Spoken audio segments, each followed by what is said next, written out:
Hello dear student, मैं सुभाष सांड biology lecturer जुनून बायोलॉजी क्लासेस में आप सभी का स्वागत करता हूं।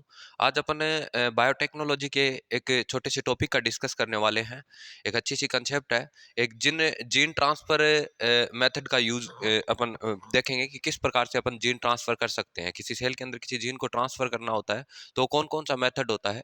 तो आज अपन एक जीन ट्रांसफर मेथड का डिस्कस करेंगे जिसे इलेक्ट्रोपोरेशन बोलते हैं। इलेक्ट्रोपोरेशन, ठीक है ना। इलेक्ट्रोपोरेशन, इलेक्ट्रो मीन्स आया, इसका मतलब इसमें इलेक्ट्रिकल फील्ड दिया जाएगा। इलेक्ट्रोपोरेशन एक्चुअल में क्या होता है उसका डिस्कस करने वाले हैं। इलेक्ट्रोपोरेशन जो मेथड है और ये प्रकार का जो मेथड होता है जीन ट्रांसफर का, वो वेक्टरलेस होता है। अपन ऐसे डिस्कस करते हैं किसी वेक्टर के थ्रू अपन किसी जीन को किसी सेल में इंसर्ट करवाते हैं, लेकिन इलेक्ट्रोपोरेशन में अपने को वेक्टर की जरूरत नहीं होती। किसी सेल के अंदर किसी जीन को अपने को इंसर्ट करवाना है तो अपन डायरेक्ट इंसर्ट करवा सकते हैं, ठीक है ना। इसमें क्या किया जाता है कि कोई भी अगर प्लांट सेल है, ठीक है ना, या कोई भी प्लांट सेल है, या अपन ऐसे बोल सकते हैं किसी प्लांट सेल का प्लांट सेल सस्पेंशन को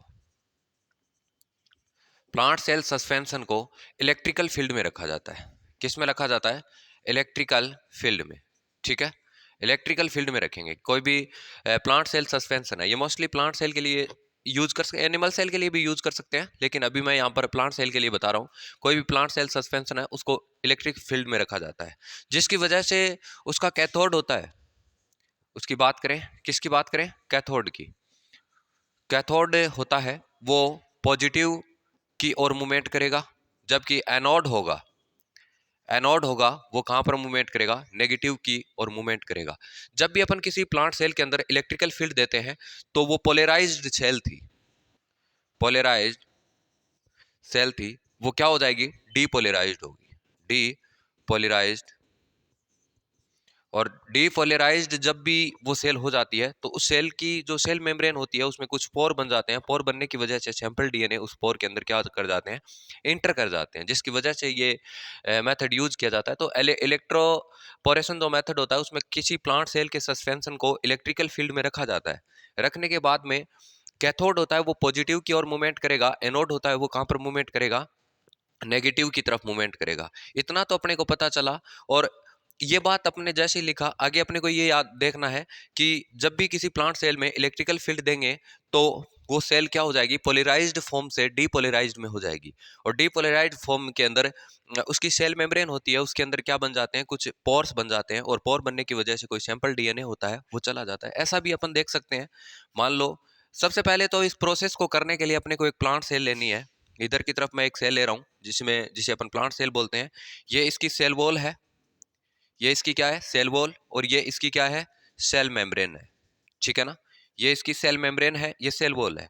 अब क्या करते हैं कि जब भी ये इलेक्ट्रोपोरेशन करवाना होता है तो इसकी सेल वॉल को रिमूव कर दिया जाता है। Only for cell membrane, cell membrane बचती है।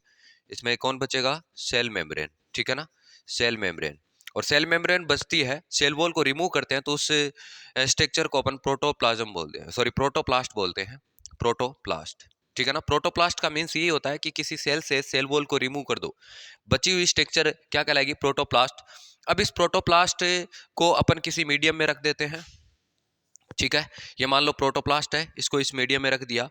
साथ में अपने को इसमें क्या करना है? जो भी इसमें मटेरियल होगा वो डाल देते हैं जो सेल मेम्ब्रेन के लिए या प्रोटोप्लास्ट के लिए सही रहेगा। अब इसमें इलेक्ट्रोड लगा देते हैं। इस तरह से क्या लगा देते हैं? इलेक्ट्रोड लगा देते हैं, ओके।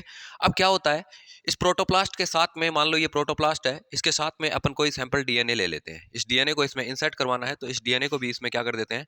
रख देते हैं। डीएनए के सैंपल को इसमें डाल देते हैं। जैसे ही डालेंगे इसमें इलेक्ट्रिकल फील्ड देंगे। इलेक्ट्रिकल फील्ड देंगे तो ये पोलराइज्ड फॉर्म में जो सेल थी, उसकी सेल मेम्ब्रेन थी, वो क्या हो जाएगी? डीपोलराइज्ड हो जाएगी। और डीपोलराइज्ड होने की वजह से उसकी सेल मेम्ब्रेन में क्या बन जाएंगे? पोर्स बन जाएंगे। और पोर के थ्रू डीएनए क्या चला जाएगा? अंदर चला जाएगा। जैसे ही जाएगा इलेक्ट्रिकल फील्ड हटा दो तो इस सेल के अंदर कौन आ गया? सैंपल डीएनए आ गया। और जैसे सैंपल डीएनए आएगा फिर वापस से अपन क्या करते हैं? इसके बाहर की तरफ सेल वॉल को फॉर्मेट कर देते हैं। लेकिन ये मोस्टली टेक्निक थी, ये टोबैको में, व्हीट में, राइस में इसमें अच्छी बनाई गई या था इसमें इसी टेक्निक के द्वारा व्हीट, राइस और टोबैको के अंदर कुछ जीन ट्रांसफर किए गए थे। लेकिन ये प्लांट सेल के लिए बहुत कम यूजफुल होती है, क्योंकि जब भी अपन उसका प्रोटोप्लास्ट बनाते हैं, सेल वॉल को रिमूव करते हैं, रिमूव करने के बाद में वापस से सेल वॉल को फॉर्मेट करना थोड़ा कॉम्प्लेक्स होता है, जिसकी वजह से ये मेथड मोस्टली एनिमल सेल में यूज किया जाता है। प्लांट सेल में इसका यूज कम होता है, क्योंकि दोबारा से अपन बात करें, सेल वॉल होती है उसको फॉर्मेट करना बड़ा मुश्किल होता है। तो ये था इलेक्ट्रोपोरेशन मेथड। अपन ने देखा किसी प्लांट सेल सस्पेंशन को इलेक्ट्रिकल फील्ड में रखते हैं तो कैथोड पॉजिटिव की ओर मूवमेंट करेगा, एनोड नेगेटिव की ओर मूवमेंट करेगा, और जो सेल थी वो पोलराइज फॉर्म में थी, वो डीपोलराइज में हो जाती है, जिसकी वजह से सैंपल डीएनए इसके अंदर इंटर कर सकता है, क्योंकि उस सेल मेम्ब्रेन के अंदर क्या बन जाते हैं, पोर्स बन जाते हैं। तो अपन ने ये देखा, एक प्लांट सेल को लिया, इससे सेल वॉल को रिमूव किया, प्रोटोप्लास्ट बना, प्रोटोप्लास्ट के साथ सैंपल डीएनए को रखा, इसमें इलेक्ट्रिकल फील्ड दिया, जिसकी वजह से इसमें पोर बने, पोर बनने से डीएनए इंटर कर गया, वापस से सेल वॉल क्या कर ली, फॉर्मेट कर ली।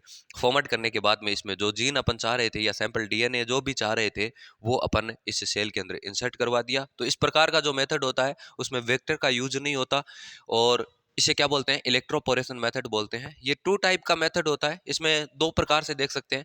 एक में तो हाई वोल्टेज देते हैं लेकिन कम समय के लिए देते हैं, इसमें हाई वोल्टेज देंगे लेकिन कम समय के लिए देंगे।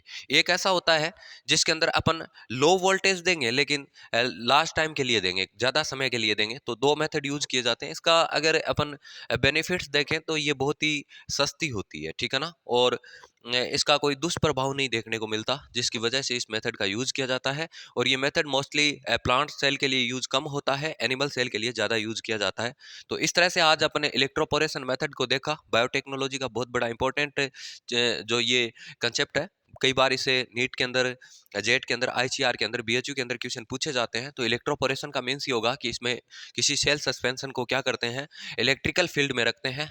रखने से इसमें कैथोड और एनोड होगा, इलेक्ट्रिकल फील्ड देंगे, कैथोड पॉजिटिव की तरफ, anode negative, cell polarize form से डीपोलराइज फॉर्म में आ जाती है। आने की वजह से आगे अपन ने इसको देखा, जिसकी वजह से किसी सेल वॉल था या सेल थी, उस सेल का सेल वॉल को रिमूव कर दिया, प्रोटोप्लास्ट बना दिया, प्रोटोप्लास्ट के साथ सैंपल डीएनए लिया, इलेक्ट्रिकल फील्ड दिया। देने के बाद में क्या हुआ, इसमें पोर बने, पोर बनने से सैंपल डीएनए इसमें इंटर कर गया। करने के बाद में अपन दोबारा से इसमें क्या कर लेते हैं, इलेक्ट्रिकल फील्ड हटा देते हैं और दोबारा से सेल वॉल फॉर्मेट कर लेते हैं। इस तरह से इस मेथड का यूज किया जाता है। दो प्रकार से होता है, ये टू टाइप से होता है। एक हाई वोल्टेज कम समय के लिए देते हैं, एक लो वोल्टेज अधिक समय के लिए देते हैं। तो टू मेथड होते हैं इसके। कुछ ये सस्ती होती है, आसानी से मिल जाती है, इसका कोई हानिकारक प्रभाव नहीं होता। तो ये जो मेथड था वो इलेक्ट्रोपोरेशन था। उम्मीद करता हूँ ये लेक्चर अच्छे से समझ में आया है। Thank you.